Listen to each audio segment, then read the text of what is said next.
เคเนาะตัวนี้จะสีพาไปเลาะแถวทุ่งนาเนาะทุกคนเนาะ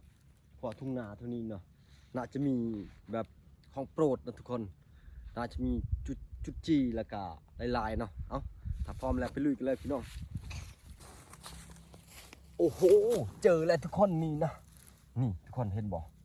นี่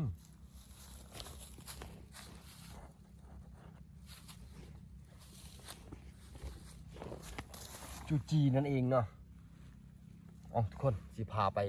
จับเอาเนาะอยู่ไหนเนาะทุกคน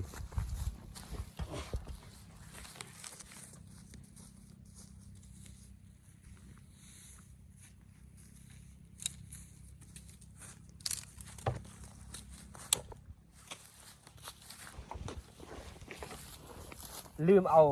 เสียมเนาะทุกคนเนาะเบิ่งเนาะปลามีนเห็นบ่ทุกคนจุดจีเนาะว้าของขี้ควายนะทุกคนนี่โอ้นี่สิเก็บเบิ่งเนาะทุกคนเนาะนี่ทุกคนเห็นบ่นี่ตัวนี้นี่กินโคตรแซ่บเลยทีนู้นพี่น้องนี่ยามนี้เนาะสิพากินเนาะนี่แต่ว่าบ่ใหญ่เนาะทุกคนเนาะนี่บ่ใหญ่เนาะเห็นบ่คน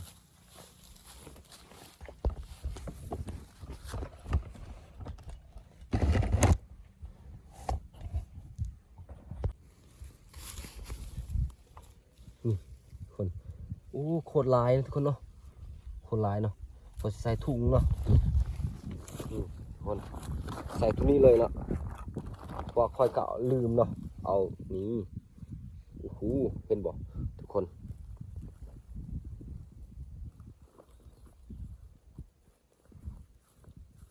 อ้าวนี่โอ้เหมือน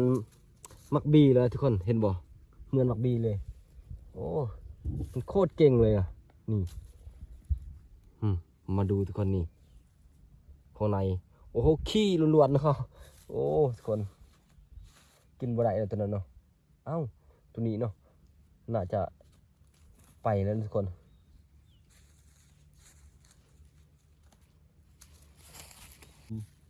มีเท่าไรก็เก็บหมดเนาะ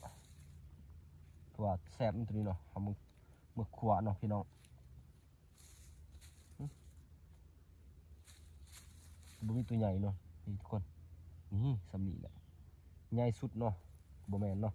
ก็ใหญ่สำนีแล้วโอเคละ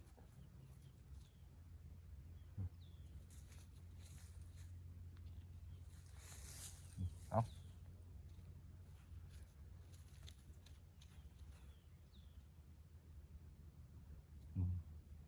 สิพาไปบอลใหม่เนาะทุกคนเนาะ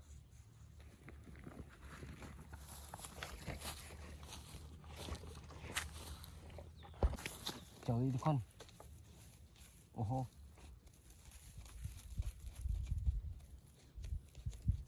เอาบ่ได้แล้วทุกคนเนาะ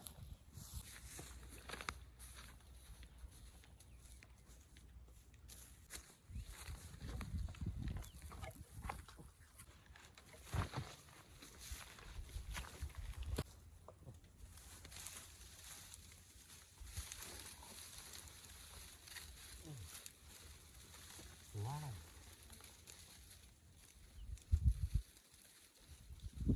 หอยหนูทุกคน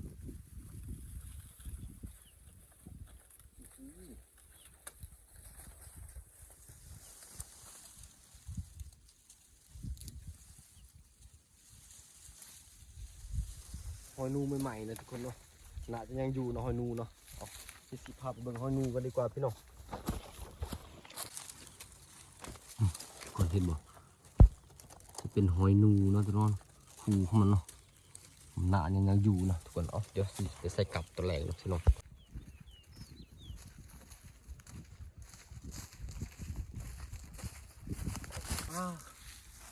เมื่อยเว้ย